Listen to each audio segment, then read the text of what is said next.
Sir Vijay Kumar గారు నమస్తే sir. నమస్తే సార్. సో విజయ్ కుమార్ గారు చాలా మంది ట్రేడింగ్ చేసేటప్పుడు టీవీలో న్యూస్ చూసి ట్రేడింగ్ చేస్తుంటారు. మరి టీవీలో వచ్చే వార్తల్ని చూస్తూ ట్రేడ్ చేయడం అనేది అసలు కరెక్టేనా? అది టీవీలో న్యూస్ చూస్తూ ట్రేడ్ చేయడం అంటే సార్ ఇల్లు కాలేటప్పుడు బావి తవ్వడం లాంటిది.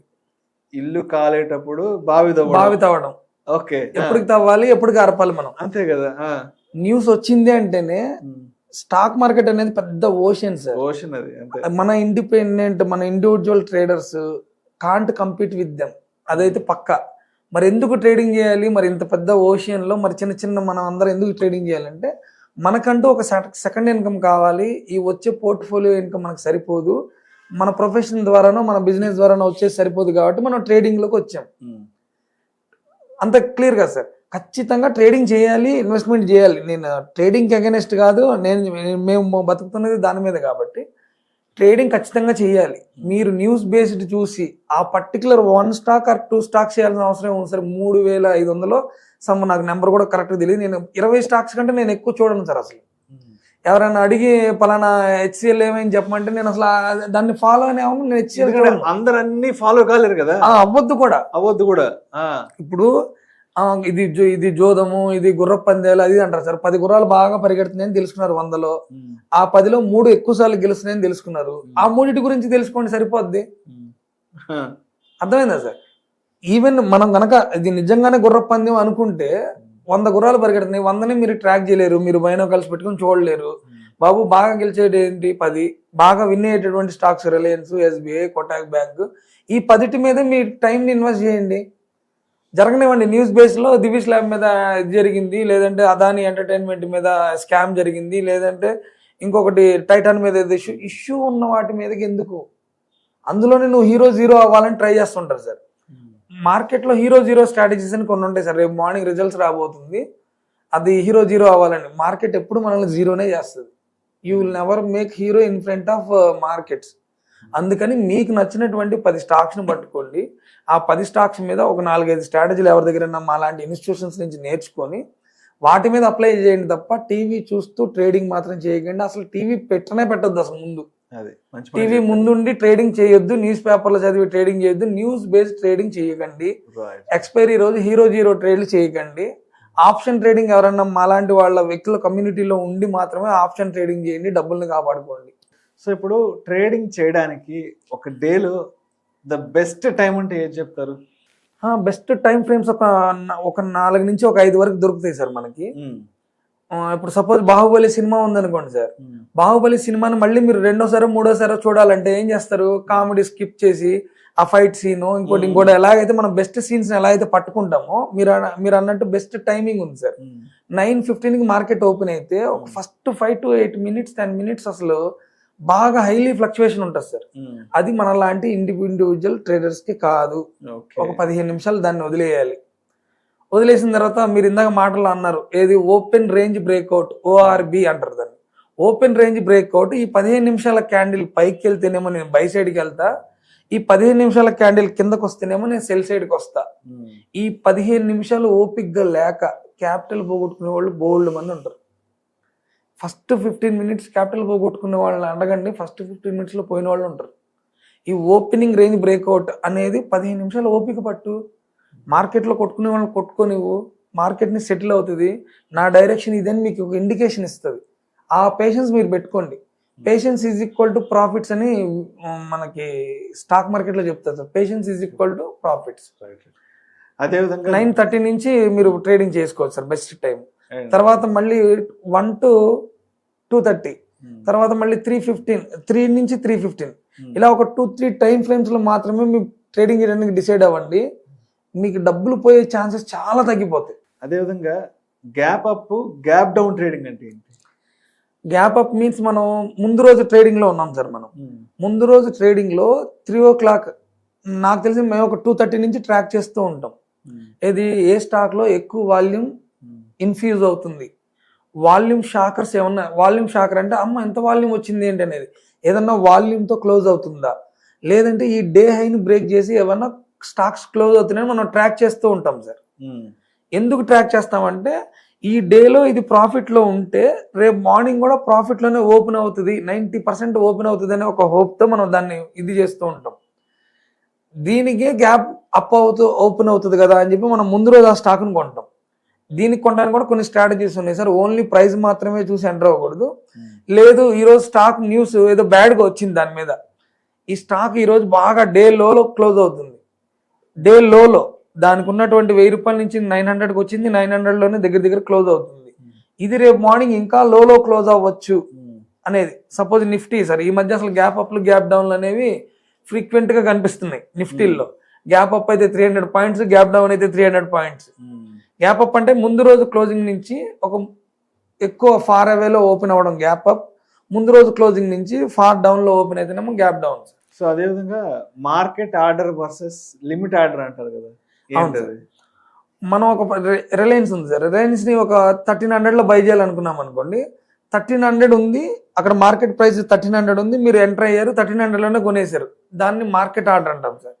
లేదు నేను 1320 దీని డే హై, ఏది ఈ రోజు రిలయన్స్ డే హై 1320 ఉందనుకోండి సార్, ఈ 1320 బ్రేక్ అయితేనే నేను తీసుకుంటానంటేనేమో దాన్ని లిమిట్ ఆర్డర్ అంటాం సార్. ఉన్నది ఉన్నట్టుగా ప్రైస్ లో కొనటమేమో మార్కెట్ ఆర్డర్, లేదు నేను some particular point of price వచ్చిన తర్వాత కొంటా అంటేనేమో limit order sir. So Vijay Kumar గారు, ఇప్పుడు ట్రేడింగ్ గురించి మాట్లాడుకున్నప్పుడు తప్పనిసరిగా రిస్క్ మేనేజ్మెంట్ గురించి కూడా మాట్లాడుకోవాలి కాబట్టి మన క్యాపిటల్ని అసలు ఎలా ప్రొటెక్ట్ చేసుకోవాలి? అసలు క్యాపిటల్ని ప్రొటెక్ట్ చేసుకోవడం మాత్రమే మనం చేయాల్సిన పని సార్. మార్కెట్లో మనం బై చేసినప్పుడు ఆ ఇండివిజువల్ స్టాక్ మూవ్ అవుతుందా మూవ్ అవ్వదా అనేది మన చేతుల్లో లేదు సార్. మనం బ్యాక్ టెస్ట్ చేసుకున్నటువంటి ఏదైనా ఒక స్ట్రాటజీ ప్రకారం మీరు ఎంటర్ అయ్యారు, ఖచ్చితంగా stop loss is the god for trading. మీరు ఒకటి రాసి పెట్టేసుకోవాలి అక్కడ, స్టాప్ లాస్ అనేది మాత్రమే మనల్ని రక్షిస్తుంది. దానిలో ప్రాబబిలిటీ గేమ్ అనేది మీరు అర్థం చేసుకొని రండి. ప్రాబబిలిటీ గేమ్ అంటే నెంబర్ ఆఫ్ ట్రేడ్స్ కనుక నేను చేయగలిగితే నా విన్నింగ్ పర్సంటేజ్ పెరుగుతుంది. అంటే మీ దగ్గర ఉన్నటువంటి క్యాపిటల్ని మీకు నచ్చినటువంటి ఒకటే ట్రేడ్లో డిప్లాయ్ చేయకండి, 4 ట్రేడ్లకు పెట్టుకోండి. మీ దగ్గర 50,000 ఉంది, 4 ట్రేడ్లలో 4 ఐడియాస్ మీన్స్ ఐదర్ ఎవరన్నా సలహాలు, మాలాంటి వాళ్ళ సలహాలు కానీ, లేదా మీ ఓన్గా రీసెర్చ్ చేసి బ్యాక్ టెస్ట్ చేసినటువంటి స్ట్రాటజీ కానీ, లేదా ఆ రోజు ఉన్నటువంటి ప్రైజ్ యాక్షన్ను ఇంకోటి మీరు నమ్ముకొని దిగినటువంటి, పేషెన్స్గా వెయిట్ చేసిన తర్వాత మాత్రమే మీ క్యాపిటల్లో 25 to 30% పెడతారు మీకు నచ్చినటువంటి ఒక ట్రేడ్లో. దీనిలో సమ్ పాయింట్లో స్టాప్ లాస్ వస్తే మీరు ఎగ్జిట్ అవ్వాలి. ఒక ట్రేడ్ ఫెయిల్ అయ్యారు, రెండో ట్రేడ్లో ఇంకొక 25% పెట్టారు, ఇది కూడా ఫెయిల్ అయ్యారు, మూడో ట్రేడ్లో పెట్టారు, ఇది మీకు అనుకున్నటువంటి ఫస్ట్ టార్గెట్ ఏదో ఇచ్చింది, ఒక 25% మనీ వస్తుంది, మీరు 20,000 పెట్టారు, ఒక 4,000 వస్తుంది, ప్రాఫిట్ బుక్ చేసుకోండి. లేదు మీరు 20,000 పెట్టారు, ఒక 5,000 6,000 వస్తుంది, ప్రాఫిట్ బుక్ చేయండి. ఇలా ప్రాఫిట్ బుకింగ్ కానీ స్టాప్ లాస్ కానీ, అంటే ఎంట్రీ ఫిక్స్డ్ ఉండాలి, ఎగ్జిట్కి రూల్స్ మాత్రం స్ట్రిక్ట్గా ఫాలో అవ్వాలి, ప్రాఫిట్ బుకింగ్ మాత్రం ఖచ్చితంగా చేయాలి. మీకున్న క్యాపిటల్ని 4 భాగాలుగా విభజించిన తర్వాత మాత్రమే చేయాలి. పొజిషన్ సైజింగ్ అన్నారు మీరు, ఈ ₹1,00,000 పొజిషన్ సైజింగ్ ఒకటే ట్రేడ్ కొనేస్తే గుర్తుపెట్టుకోండి, ఈ ట్రేడ్ కనుక నాకు రివర్స్లో జరిగితే నేను ఈ లాస్ని తట్టుకోగలనా లేదా, ట్రేడ్ రివర్స్లోనే జరిగిద్ది అనుకుని మీరు ఎంటర్ అవ్వండి. Expecting worst doing your best, ట్రేడింగ్లో ఒక quotation, expecting worst doing your best. అది సార్, క్యాపిటల్ని స్టాప్ లాస్తో ప్రొటెక్ట్ చేసుకోవాలి. అదేవిధంగా డ్రా డౌన్ రికవరీ ఎలా అవ్వాలి? క్యాపిటల్ పోయిన వాళ్ళంతా ఏం చేస్తారంటే సార్, ఇప్పుడు అతను గతంలో 1 సంవత్సర కాలంలో ఒక 30 లక్షలు ఏమో పోగొట్టుకుని ఉంటాడు, ఇప్పుడు ఒక 3 లక్షలతోనో 5 లక్షలతోనో మళ్ళీ స్టార్ట్ చేస్తాడు. ఈ 3 లక్షలతో 5 లక్షలతో ఈ ఎగ్జాక్ట్ ఆ 30 లక్షలు రికవరీ చేసేయాలి ఈ 6 నెలల్లోనో. పోగొట్టుకుందేమో 1.5 సంవత్సరాలు 2 సంవత్సరాలు పోగొట్టుకున్నాడు సార్. పోగొట్టుకున్న అమౌంట్ కూడా పెద్దదే, కానీ రెండోసారి వచ్చాడు, కంబ్యాక్ రావడం మంచిదే, మనం ఫోకస్డ్గా ఉండడం లేదా కంబ్యాక్ ఇవ్వడం మంచిదే. కానీ మనకు తెలియాల్సిన సత్యం ఏంటంటే, మార్కెట్కి నీ ఫైనాన్షియల్ గోల్స్తో సంబంధం లేదు, మార్కెట్కి నీ ఎమోషన్స్తో సంబంధం లేదు, నీ పెయిన్తో సంబంధం లేదు. ఇది కూడా ఇదే 3 lakhsని ఫస్ట్ ఆఫ్ ఆల్ ఎంటీ కప్తో మన మైండ్ సెట్ ఎంటీ అయిపోవాలి sir. Never regret with your past trades, first rule అది. Never compare your trading with others, second rule. మనం పాస్ట్ని మైండ్లో పెట్టుకొని చేసామనుకోండి, బ్యాక్ మిర్రర్ చూస్తూ డ్రైవింగ్ చేసినట్టు, అంతే కదా సార్. బ్యాక్ మిర్రర్ చూస్తూ డ్రైవింగ్ చేస్తే we will fall in accident anywhere. అది అంటే మనకేంటంటే పోయిన దాంతో వదిలేయండి, కొత్త దాంతో వచ్చారు కదా, ఈ డ్రా డౌన్ ఇమ్మీడియట్ గా రికవర్ చేయాలనే ఆలోచనతో రాకండి. Slow and steady I can win this race అని చెప్పి రండి. ఎక్కువ కాలం నేను మార్కెట్లో ఉండాలి కాబట్టి క్యాపిటల్ని ప్రొటెక్ట్ చేసుకుంటూ తక్కువ లాభాలు తీసుకొని ముందు మీ మైండ్ని చాలా పీస్ఫుల్గా మనీ మ్యాగ్నెట్గా తయారు చేయండి. రోజుకి 1000 రూపాయలు గ్రీన్లో కనబడ్డా మీ మైండ్ చాలా ఫ్రెష్గా ఉంటుంది. ఈ 1000 రూపాయలు మీ మైండ్కి ఏం చెప్తుంది అంటే market is there to give money to me అనే ఒక ఇదిలోకి వస్తారు. ఇక్కడ చేంజ్ అయితేనే, ఇక్కడ రూట్స్ మారితేనే పైన ఫ్రూట్స్ మారుతాయి సార్. సూపర్, చాలా చాలా అంతేగాని ఇక్కడ రూట్స్ చేంజ్ చేసుకోకుండా నాకు ఫ్రూట్స్ మారాలంటే మారవు. 3 లక్షలు కాదు 3 కోట్లు కూడా రికవర్ చేయొచ్చు. ఎప్పుడు మీరు లర్న్ చేశారు, కమ్యూనిటీలో ఉన్నారు, మాలాంటి వాళ్ళ కమ్యూనిటీతో జాయిన్ అయ్యారు, ఎడ్యుకేషన్ పరంగా రోజు నేర్చుకుంటున్నారు, స్లోగా డబ్బులు సంపాదిస్తున్నారు. మీ money become like a money magnet. మీరు కొన్న స్టాక్ మీ గురించైనా పెరుగుతుంది. అంటే మనం ఆ నేచర్ అంత సపోర్ట్ చేస్తుంది. భయంగా ట్రేడింగ్ చేయకండి. భయంగా చేస్తే అదే భయం మీకు రిఫ్లెక్ట్ అయ్యే ఫియర్ లాగా కనపడుతుంది, లాస్ లాగా కనపడుతుంది. ధైర్యంగా రండి, తక్కువ క్వాంటిటీతో చేయండి, ఎక్కువ రోజులు మార్కెట్లో ఉండండి, తక్కువ ప్రాఫిట్లు తక్కువ లాసులతో బయటకు రండి. హ్యాపీగా ఈవినింగ్కి మీ మైండ్ ఇంకా కొత్త ఐడియాస్ని ఇస్తుంది.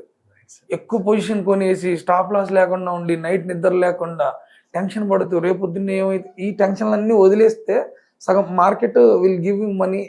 అవన్నీ మేము చేసాం సార్. డబ్బులు పోగొట్టాం, నిద్ర లేకుండా ఉన్నాం, అన్ని రకాల తప్పులు చేసేసాం మేము. అన్ని తర్వాత ఈ గురువుల వల్ల మనం నేర్చుకొని ఇప్పుడు కొద్దిగా ఏదో దాని మీద ఇదవుతున్నాం. Thank you sir, thank you so much Vijay Kumar గారు. Thank you sir.